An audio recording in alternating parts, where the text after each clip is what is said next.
Bom dia, meus irmãos da classe de novos. Que a graça do Senhor, que a boa mão do Senhor seja com todos nós. Nessa manhã, eu e o galo aqui, né? Aquele galo que me acompanha. Mas que a boa mão do Senhor seja com a gente. Nessa manhã, manhã de domingo, a manhã abençoada. Escola Bíblica Dominical, dia de ir para a casa do Senhor. Eita, que bênção, que maravilha. Mas aí para esse tempo que a gente está vivendo, tempo de pandemia, isso não está possível, né? Não está sendo realmente possível. E aí a gente vai ficando por aqui, assistindo nossos vídeos, estudando, examinando da palavra de Deus, estudando nossa revista, acompanhando uns aos outros, ajudando, orando. E assim nós vamos seguindo. Mas nós vamos orar, pedindo a Deus que nos ajude, que nos abençoe nessa aula, nessa manhã, que seja um tempo, sim, debaixo da graça do nosso Deus. Feche os seus olhos aí onde você está. Para tudo que você está fazendo, vamos orar. Pai amado, Pai querido, Deus de graça, bondade e misericórdia. Nós agradecemos pela noite que o Senhor nos deu, sono reparador. Agradecemos a Deus amado pelo teu cuidado em nossas vidas. Pedimos ao Senhor que o Senhor nos conduza nesse dia debaixo da tua boa mão.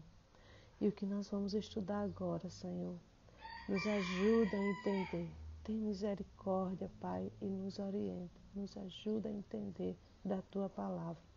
É um assunto difícil, um assunto delicado, um assunto que dói no nosso coração, mas nós precisamos atentar para a tua palavra e entender o que a tua palavra nos diz e se revela a nós. Nos abençoa, Pai, nos orienta. E a nossa oração é que nós possamos entender do que o Senhor tem preparado para nós nessa manhã. Oramos com o perdão dos nossos pecados, eu e os meus irmãos aqui nesta classe de novos convertidos. Em nome de Jesus. Amém. Amém. Continuamos aí na nossa revista. Toda vez eu preciso mostrar a revista para vocês, né? Nossa revista Maturidade Cristã. E aí estamos chegando no finalzinho, né? A página 120, quem está na revista. E quem está no aplicativo é finalizando a página 82, iniciando a página 83. Aqui na revista é finalizando a 120, iniciando a 121. É o nosso penúltimo assunto. Próximo domingo, né, domingo Dia das Mães, a gente encerra essa lição. E aí, meus irmãos, o tema é morte. Morte. Vê, a Bíblia é completa. A Bíblia fala de tudo que a gente possa imaginar. E fala da morte. Mas eu queria perguntar algumas coisas. Primeiro, como é que você está? Como é que foi sua semana? Você passou bem sua semana? Em meio a essa pandemia? Os que estão precisando sair para trabalhar, vocês estão conseguindo se cuidar? Vocês estão tomando todos os cuidados necessários, né? Se lavando bem as mãos, usando máscara. Aos que estão dentro de casa, como é que tem sido a sua semana? Meu irmão, minha irmã, tem que ter muito equilíbrio emocional, né? Para poder aguentar, entender tudo e muita paz de espírito. Mas como é que você costuma tratar esse tema? Morte. Morte. Você conversa com seus familiares sobre esse assunto? Ou não? Ou isso é um tabu? Ninguém fala nesse assunto, ninguém toca nesse nome aqui em casa. Não. Você costuma conversar com seus familiares? Você costuma chegar e, por exemplo, quem é casado aqui, né? A esposa, às vezes, com o marido, costuma falar isso com o marido? Conversar sobre pós-morte, como é que vai ser as questões em casa, quem vai fazer o quê, de repente a senha do meu telefone, a senha do número da conta lá no banco, ou então com quem vai ficar nossos filhos depois que eu morrer, como é que vai ser, e aí vem várias interrogações. Quando alguém na tua família aí começa a conversar, né, sobre esse tema entre vocês aí, vão aí falando, qual é a sua reação? Você realmente concorda? Você fica conversando? Você gosta? você discorre sobre esse assunto ou bota um ponto final e diz, vamos parar com isso, pelo amor de Deus. Aí tem até uma expressão, né, que muitos dizem, isso é argoro. Não vamos falar não. Tem outros aí que vai mais longe, bate, né, três murrinhos na madeira. Meus irmãos, pelo amor de Deus, não faça isso, viu? Isso não é do Senhor, isso não vem de Deus. Mas, como é que tem sido? Você conversa? Você trata sobre esse assunto? Aqui em casa, pelo menos, é bem engraçado. Sempre eu converso, sempre não, né? Mas, vez por outra, eu estou conversando com ele, a gente está conversando alguma coisa, aí eu toco nesse assunto de morte. A reação dele, a primeira é, Tássia, muda de assunto, fala nisso não. Oxe, ele não gosta. Eu sempre gosto de conversar sobre essas questões, para a gente pensar, né, e discorrer sobre isso. Bia, quando a gente começa a falar, Bia enche os olhos de lágrimas, já começa a chorar. Mas é algo que a gente realmente precisa conversar. Na revista, ele diz algo muito interessante. Mas o cantor, que é o nosso hinário, tem vários hinos também sobre o tema. Eu queria cantar a primeira estrofe do hino 508 do nosso cantor cristão. E ele diz assim, ó. Eu avisto uma terra feliz, onde irei para sempre morar. Há mansões nesse lindo país, foi Jesus para nós preparar. Vou morar nessa terra celeste por vir. Vou morar nessa terra celeste por vir. Essa é só a primeira estrofe, 508 do cantor. É um hino lindo, ele fala da certeza de onde é que nós vamos morar. Mas aí o autor da revista, ele diz para nós o seguinte, ele começa dizendo, né? Todos os homens são marcados pela finitude, de vez que, em consequência do pecado, a morte se estende a todos.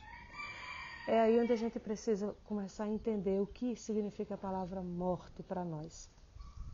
Finitude tem um tempo exato, né? Tem um início. Eu tenho minha data de nascimento. Eu nasci dia 22 de agosto de 1972, mas eu vou ter um fim. Até chegar ao fim tem um meio. Então tem o início, tem o meio, mas vai ter o fim. Qual a data do fim? Nós não sabemos, eu não sei. A Deus que pertence isso. Mas aí o autor, ele diz justamente isso para nós. Ele diz assim, ó. Todos os homens são marcados pela finitude. Eu tenho um tempo, você também tem o seu tempo. De vez que, em consequência do pecado, a morte se estende a todos. Por que então que Deus criou a morte? Consequência do pecado. Faz parte da natureza pecadora do homem. Mas o que a gente quer destacar nessa manhã com vocês é para onde eu vou depois que eu morrer. E aí a consequência da minha vida. Os meus pecados vão me levar para onde? É isso que a gente precisa pensar. Essa morte, essa separação, esse distanciamento, isso que vai romper, mas para onde isso tudo vai me levar? Hebreus capítulo 9, versículo 27, diz assim, da mesma forma como o homem está destinado a morrer uma só vez e depois disso enfrentar o juízo, eu escolhi aceitar Jesus como Senhor e Salvador da minha vida. Eu decidi, eu tomei essa decisão. Eu tinha 15 anos de idade, eu tomei essa decisão. Mas aí a minha vida, de lá para cá, ela precisa o quê? A cada dia buscar conhecer mais a Cristo. Eu vou começar um processo de santificação. E esse processo vai me levar a um crescimento. E eu continuo pecando, todo dia eu peco. Se eu preciso ter uma vida de santidade, buscar isso a cada dia, me santificar como? Relacionamento com Deus, lendo a palavra, orando, conversando com Ele, meditando, lendo livros que eu possa entender da palavra do Senhor, buscar boas companhias, conversas saudáveis, fugir da intriga, fugir dos frutos da carne, né, que está está para nós registrado lá em Gálatas, mas eu preciso ter uma vida de santificação. Quando eu entendo essa vida de santificação, eu vou entender que conversar da morte, falar sobre morte, sobre esse tema morte, é algo que faz parte da natureza do Filho de Deus, do servo do Senhor, do crente. Faz parte. Por que faz parte? Porque a morte é consequência do pecado e isso me afasta de Deus. Mas eu já fui lavado no sangue de Jesus Cristo, então eu preciso conversar sobre isso. Não com medo, não com temor, mas para poder levar outras pessoas a não experimentarem a morte espiritual. Eu não vou experimentar a morte espiritual, aquele afastamento de Cristo, porque eu estou livre. Os meus pecados foram salvos, foram pagos na cruz do Calvário. O meu pecado, o seu pecado. Mas tem muita gente que a gente conhece que ainda não tem os seus pecados perdoados, não confessaram a Jesus. E por isso eu preciso conversar sobre o tema morte, porque essas pessoas vão estar longe eternamente do Senhor. Veja o que é que diz Tiago 4,14. Ele diz assim: vocês nem sabem o que lhes acontecerá amanhã, que é a sua vida. Vocês são como a neblina que aparece por um pouco de tempo e depois se dissipa. Vê, no tempo que a gente está vivendo de pandemia, Tiago fala de uma forma tão clara. E aí depois eu convido você a ler, né? Tiago 4, do 13 ao 17. Você vai entender claramente o que é que ele está dizendo aqui com relação a quem somos nós, como a neblina. Ó, o sol já está quente, aquela neblina que tinha no chão, aquela aguinha já foi-se embora, né? Já se dissipou. Assim somos nós. Assim somos nós. Ontem estava acompanhando a sala de oração da Junta de Missões Nacionais e uma pessoa fez o pedido de oração pedindo por um nome lá, eu não lembro agora, um irmão em Cristo que tinha acabado de falecer pelo Covid-19. A nossa vida, meus irmãos, é como uma neblina, se dissipa. E aí a pergunta é, estamos preparados? Eu não quero conversar sobre esse assunto em casa. Esse assunto ninguém fala. Não é assim que a gente precisa pensar. Eu preciso conversar sobre salvação, sobre vida com Deus, sobre ter Cristo como Senhor e Salvador. A morte é consequência do pecado. E os meus pecados estão perdoados na pessoa de Jesus Cristo. É assim que a gente precisa ter esse entendimento. Na revista, o autor continua dizendo: a palavra de Deus assegura a continuidade da consciência e da identidade pessoais após a morte, bem como a necessidade de todos os homens aceitarem a graça de Deus em Cristo enquanto estão neste mundo. Mais uma vez eu digo, por que a gente precisa conversar sobre morte enquanto a gente está nesse mundo? Para levar pessoas a conhecerem Cristo, a conhecerem da graça do nosso Senhor e Salvador Jesus Cristo. Aí o autor da revista nos dá o texto de Lucas, capítulo 16, né, do 19 ao 31, que é o texto de Rico e de Lázaro. Mas aí, vocês conhecem a história, mas aí no final, o que é que o rico chega para o pai Abraão e diz: pai Abraão, manda alguém lá em casa, nos meus familiares, corre, manda lá, em outras palavras, né? Porque eles estão lá, eles não sabem, eles vão se perder, eles vão experimentar o que eu estou experimentando.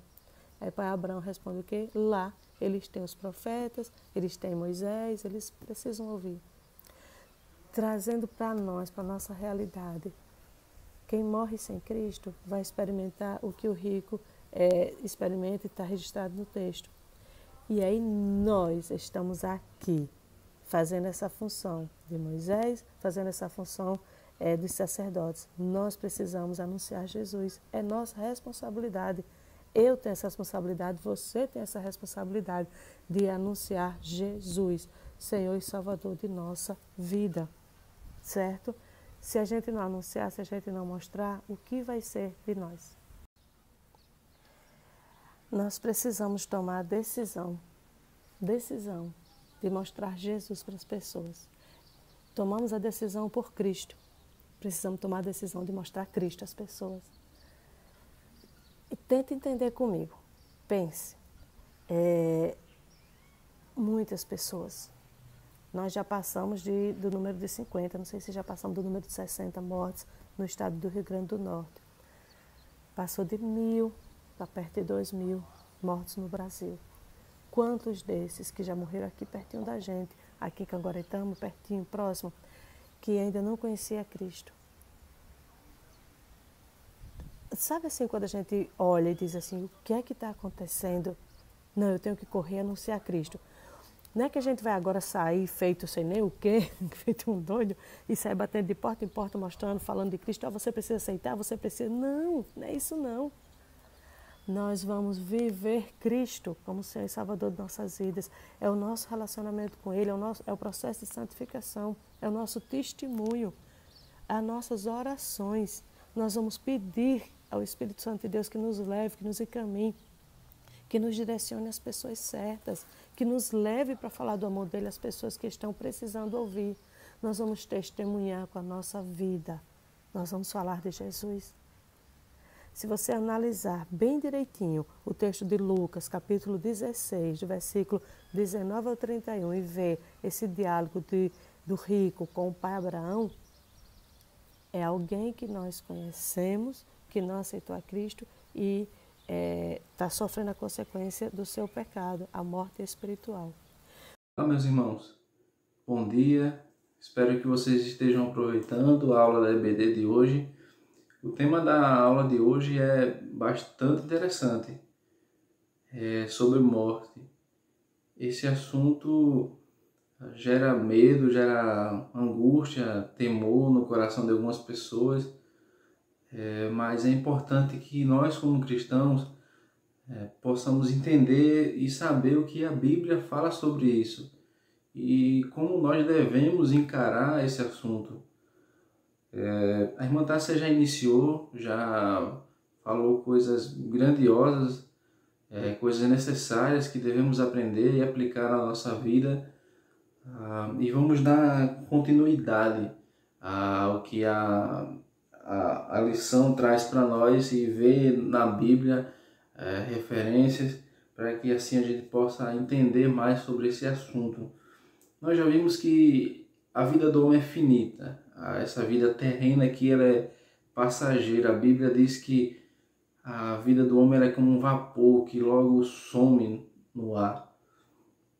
E nós vimos também que quão importante é que o homem reconheça e conheça a salvação e transmita essa salvação para as outras pessoas, porque a partir da morte o destino do homem está traçado, ou junto com Deus no céu, usufruindo das bênçãos de estar no céu com o Senhor, ou infelizmente para aqueles que não o reconheceram, não tiveram fé em Cristo, a morte eterna e estar distante de Deus, distante do céu eternamente. Existem esses dois caminhos, né? Esses dois destinos após a morte. E foi falado o quão importante é que nós possamos proclamar a salvação que liberta o homem e faz com que ele tenha direito à salvação. E nós vamos continuar na leitura da lição e ver coisas importantes. Depois desse ponto 3, os irmãos podem acompanhar aí. E diz assim: pela fé nos méritos do sacrifício substitutivo de Cristo na cruz, a morte do crente deixa de ser tragédia, pois ela o transporta para um estado de completa e constante felicidade na presença de Deus. É interessante, meus irmãos, a morte para o crente, ela deixa de ser tragédia. Para o mundo aí fora, a morte é uma tragédia, é algo que eles não querem pensar, não querem viver. Há um temor sobre o que é passar pela morte, né? Muitas pessoas têm medo de sofrer, de ficar em hospitais, ficar em estado de dificuldade vegetativo. As pessoas têm esse medo da dor da morte, né? Vamos dizer assim. Mas para o crente a morte ela deixa de ser tragédia. Mas por quê, né? É mediante ao sacrifício substitutivo. Tem uma referência em Romanos capítulo 5, dos versículos 6 ao 11, que lendo a gente vai poder ver o que é esse sacrifício substitutivo, que faz com que a morte para o cristão deixe de ser tragédia. Os irmãos podem abrir a Bíblia ou acompanhar a leitura em Romanos 5, dos versículos 6 ao 11. Diz assim, irmãos: pois quando ainda éramos fracos, Cristo morreu a seu tempo pelos ímpios, porque dificilmente haverá quem morra por um justo, pois poderá ser que pelo um homem bondoso alguém ouse morrer. Mas Deus dá prova do seu amor para conosco, em que, quando éramos ainda pecadores, Cristo morreu por nós. Aqui está dizendo que talvez por algum bom alguém ouse morrer, mas no versículo seguinte diz, retrata a nossa situação, né? De que Cristo prova o seu amor para conosco, sendo nós pecadores, sendo nós não merecedores da morte de Cristo, ele se entregou e morreu pelos pecadores, né? Por nós. Essa é a nossa situação de pecador. E Deus ele prova seu amor para conosco. O texto continua e diz: logo muito mais, sendo agora justificados pelo seu sangue, pelo sacrifício, seremos por ele salvos da ira. Porque se nós, quando éramos inimigos, fomos reconciliados com Deus pela morte do seu Filho, muito mais, estando já reconciliados, seremos salvos pela sua vida. Não somente isso, mas também nós nos gloriamos em Deus por nosso Senhor Jesus Cristo, pelo qual agora temos recebido a reconciliação. Meus irmãos, esse texto é grandioso. Esse sacrifício substitutivo é porque Cristo ele troca de lugar com a gente. Porque a morte que Cristo passou, aquela cruz, ela era nossa. Ela era nossa.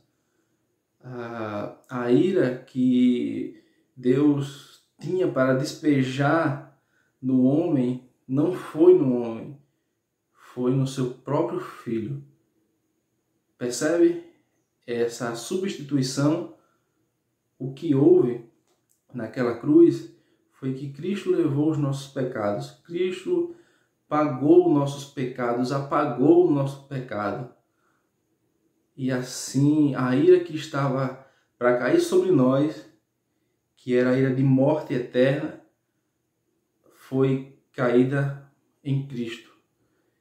Esse é o sacrifício substitutivo que a lição fala aqui, que através da fé nessa grande obra redentora que Cristo fez para a humanidade, por meio dela, a morte para o homem, a partir disso, deixa de ser uma tragédia. Porque a partir do momento que o homem morre, o homem que teve a sua vida de fé em Cristo Jesus, a partir desse momento de morte, ele não vai viver distante de Deus, ele não vai receber a condenação eterna, ele não vai receber o que ele de fato merecia. Porque, como a Bíblia diz aqui, éramos pecadores falhos. Mas ele vai receber o dom gratuito de Deus, que é a salvação. Esse é o sacrifício substitutivo. E nesse capítulo 5 de Romanos, que é maravilhoso, Paulo vai aqui discorrer sobre essa questão dessa salvação, sobre dessa substituição, do que o pecado gerou, que é a morte, para a obra que Cristo trouxe, né, para nós.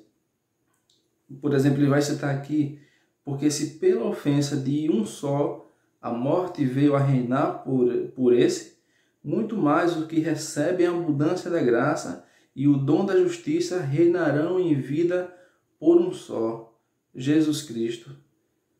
Paulo vai dizer aqui, né? Ele vai começar a fazer paralelos aqui e vai dizer, se a morte, se o pecado que gera a morte veio só por um homem, pelo homem também veio a salvação para a humanidade. E essa, meus irmãos, é o sacrifício substitutivo de Cristo na cruz. É por meio dela que o crente hoje, ele deixa de ver a morte como algo ruim, tragédia, como a lição diz. Mas ele passa a ver a morte como um caminho necessário para se encontrar com Deus. Paulo, acho que aos Filipenses, ele tem esse conflito, né? Ele fala que viver para ele é Cristo, viver para ele é viver para Cristo, e morrer para ele não era ruim, de fato, era bom, porque ele chama de lucro, né? Era bom porque ele estaria com Cristo. Então a morte para o cristão, ele não é em si uma tragédia, pois ela transporta para um estado de completa e constante felicidade na presença de Deus. Essa felicidade está ao fato de estar na presença de Deus. E eu creio que essa felicidade, ela começa aqui na Terra, a partir do momento que a gente recebe o perdão de Cristo.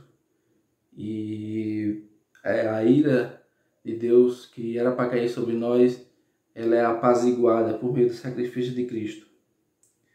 A lição continua, irmãos, e diz assim: a esse estado de felicidade, as Escrituras chamam de dormir no Senhor. Tem uma referência em 1 Tessalonicenses, capítulo 4, do 16 ao 17. Vai falar sobre isso. Nós sabemos que a partir do momento que o crente morre, ele vai para um local de descanso, onde a Bíblia chama de dormir no Senhor, né? E esse texto aqui vai falar um pouco sobre isso. 1 Tessalonicenses, capítulo 4, do 16 ao 17. Porque o Senhor mesmo descerá do céu com grande brado, a voz do arcanjo ao som da trombeta de Deus, e os que morreram em Cristo ressuscitarão primeiro. Depois nós, os que ficarmos vivos, seremos arrebatados juntamente com ele nas nuvens, ao encontro do Senhor nos ares, e assim estaremos para sempre com o Senhor. É fato que nós estamos aguardando a volta de Cristo, e também é fato que Cristo volta todos os dias para nós. E aqueles que morrerem com Cristo estarão, como a Bíblia diz aqui e até em outros textos, dormindo no Senhor, aguardando ali a ressurreição, né? Aguardando ali a volta de Cristo para assim subir com ele e ser arrebatado junto com a igreja. Esse é um ponto importante que a Bíblia fala sobre como vai acontecer esse processo, né? De morte e logo após estar com o Senhor na glória. A lição vai continuar e vai dizer que os incrédulos e impertinentes entram a partir da morte num estado de separação definitiva de Deus. Se por um lado o crente que morreu foi para um descanso eterno, foi aguardar a vinda de Cristo para subir com ele na glória, os incrédulos, aqueles que não tiveram fé, irão para um estado de distanciamento, separação definitiva de Deus. E isso é muito sério. Separação definitiva de Deus significa uma condenação eterna. Estar longe de Deus. Meus irmãos, a lição vai terminar dizendo o seguinte: na palavra de Deus encontramos claramente expressa a proibição divina de buscar contato com os mortos, bem como a negação da eficácia de atos religiosos com relação aos que já morreram.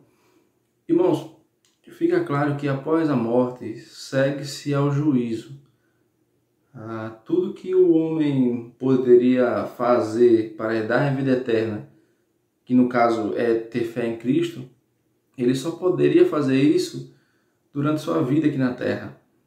Após a morte não existe, como algumas religiões acreditam, fazer com que aquela pessoa que morreu, a alma da pessoa que morreu, chegue ao céu. A Bíblia não nos dá orientações, não dá brechas para que a gente entenda dessa maneira, não. Após a morte segue seu juízo, ao julgamento, se aquela pessoa irá passar a eternidade com Deus ou distante dele. O que nós podemos fazer com as pessoas que a gente conhece, podemos fazer sim em vida. Podemos pregar a poderosa mensagem do Evangelho que salva, que cura, que liberta as pessoas em vida. Após a morte não tem, nós não podemos ter contato com mortos, falar com pessoas que já morreu. A Bíblia não nos permite isso, né? Mas sim, permite que nós influencie a vida das pessoas para que elas conheçam a Cristo. E esse sim tem o poder de dar a salvação ao homem. E o que fica para nós, irmãos, sobre esse assunto tão interessante de como está a nossa vida, de como está a nossa vida com Deus e também de como está a nossa vida de proclamação do Evangelho. Porque após estudar tudo isso, fica mais latente em nós a necessidade de pregar, de fazer discípulos, de ser um testemunho vivo para as outras pessoas, para que elas vejam em nós Cristo e assim tenham e vejam a necessidade que elas têm de se converterem, de se render, de reconhecer seus pecados, de abraçar essa graça grandiosa. Esses são pontos para a gente buscar reflexão, tanto com a nossa vida como o que a gente tem feito com as outras pessoas. Meus irmãos, que nosso Deus nos ajude, que peço a Deus que logo logo nós estejamos na escola bíblica, na igreja, para que a gente possa estudar mais, estar junto, mas que nesse tempo de isolamento, de distanciamento, que a gente tire proveito para estudar mais a Bíblia, para orar mais, que a gente não diminua o que Deus está querendo nos dizer, nos fazer aprender com tudo isso. Que nesses momentos difíceis a gente possa estar cheio do Espírito Santo, cheio de Deus, buscando a Ele, orando, para que assim a gente não venha esfriar, né? A gente não venha esmurecer na fé, mas que a gente saia mais fortes do que a gente entrou nesse período de pandemia.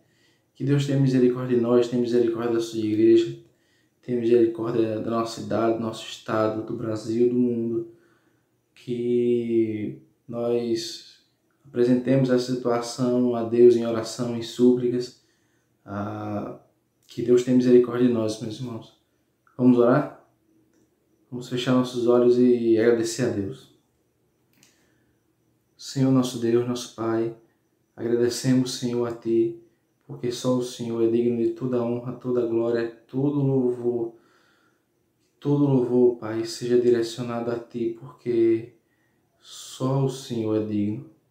Senhor, nós agradecemos, Pai, por Tua obra redentora, por Tua obra que faz com que a morte, Senhor, não nos atinja, não seja algo ruim para o crente, mas que seja algo que irá trazer o encontro, Senhor, eterno contigo, onde a gente vai lhe encontrar, vai poder estar com o Senhor, Pai.